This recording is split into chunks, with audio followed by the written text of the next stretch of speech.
Hello friends. Today we are going to learn difference between general education and inclusive education. એટલે કે સામાન્ય શિક્ષણ અને સમાવેશી શિક્ષણ વચ્ચેનો તફાવત.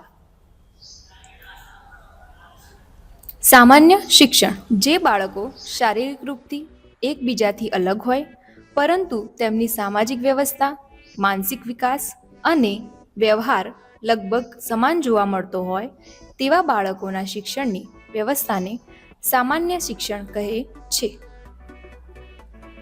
જ્યારે સમાવેશી શિક્ષણમાં સામાન્ય બાળકો અને શારીરિક અક્ષમતા, અધ્યયનની અયોગ્યતા, માનસિક અક્ષમતા, બૌદ્ધિક સમસ્યાઓ કે અન્ય કોઈ સમસ્યા ધરાવતા બાળકોનો સમાવેશ એક સાથે કરી શિક્ષણમાં આપવામાં આવતી વ્યવસ્થાને સંકલિત શિક્ષણ કહે છે.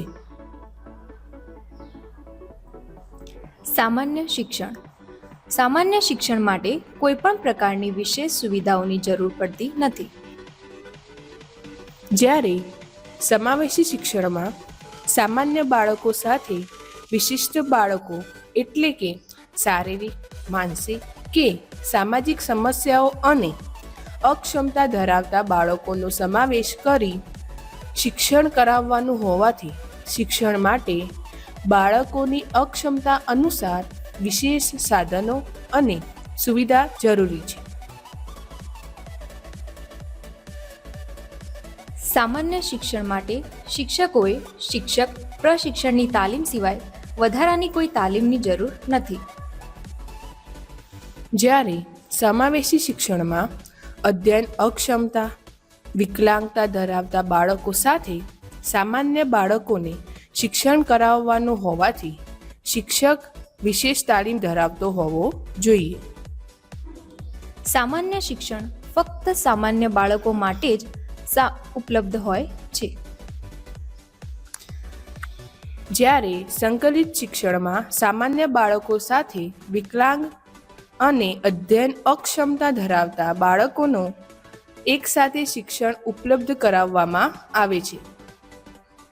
સામાન્ય શિક્ષણ સમગ્ર વર્ગને જૂથમાં અધ્યયન અધ્યાપન કાર્ય કરાવી શકાય છે.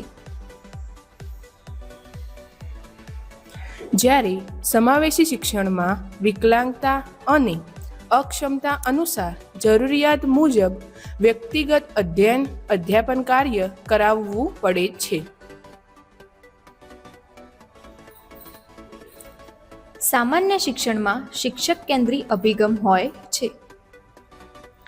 જ્યારે સમાવેશી શિક્ષણમાં વ્યક્તિગત શિક્ષણ આપવાનું હોવાથી વિદ્યાર્થી કેન્દ્રીય અભિગમ હોય છે. સામાન્ય શિક્ષણમાં વિકલાંગ અને અક્ષમતા ધરાવતા બાળકો સાથે ભેદભાવ જોવા મળતો હોય છે.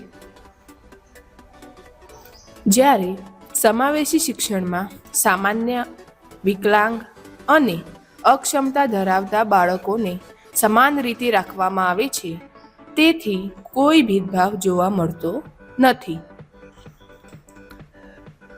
સામાન્ય શિક્ષણમાં મૂલ્યાંકન સરળ રીતે કરી શકાય છે.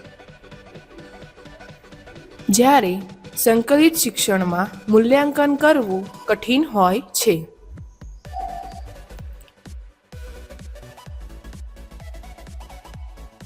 સામાન્ય શિક્ષણમાં અભ્યાસક્રમ આધારિત શિક્ષણ પર ભાર મૂકવામાં આવે છે.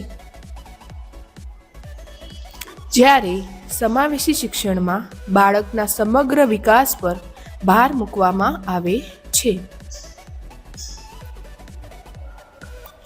સામાન્ય શિક્ષણમાં વર્ગના તમામ બાળકોને એક સરખી પદ્ધતિ અનુસાર શિક્ષણ કાર્ય કરાવવામાં આવે છે. જ્યારે સમાવેશી શિક્ષણમાં વર્ગમાં વિશેષ જરૂરિયાત ધરાવતા બાળકો હોવાથી બાળકની વિકલાંગતા અને અધ્યયનની જરૂરિયાતને ધ્યાનમાં રાખીને શિક્ષણ કાર્ય કરાવવામાં આવે છે. સામાન્ય શિક્ષણમાં પરિવર્તનશીલતા ઓછી હોય છે.